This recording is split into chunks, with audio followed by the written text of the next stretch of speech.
Want to see is a horizon where folks are not reliant on armed enforcement to meet our public safety needs.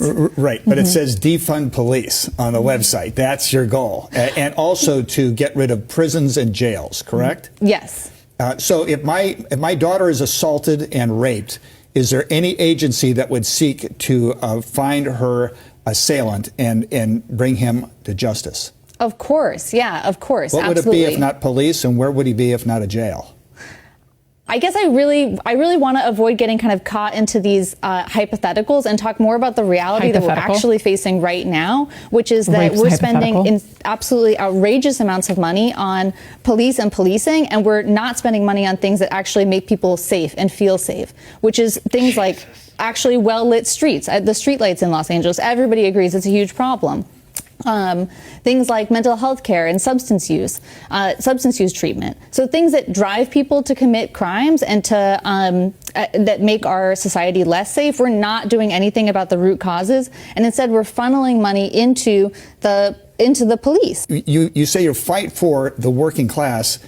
Based on what we see, working class people don't actually advocate for the prisons to be open and all those people to be let. I mean, we're not advocating for the prison doors to be opened and everyone to be let out. What we're advocating for is a redistribution of our resources and a change in our priorities and what we think of when we think of safety. And what do you think happens when you redistribute the resources? Well, we're seeing it in England play out.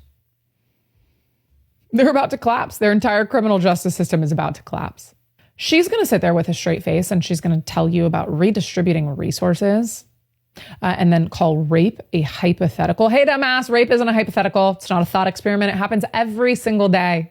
But she's going to dodge it because it's inconvenient for her little utopia. And she's going to push mental health resources and meeting public safety needs. Yeah, well, without police, good luck with that. What happens when a violent criminal commits a crime? Because that's what they do. It's like these leftists are allergic to reality. They don't want to get into these hypotheticals. It's not a hypothetical.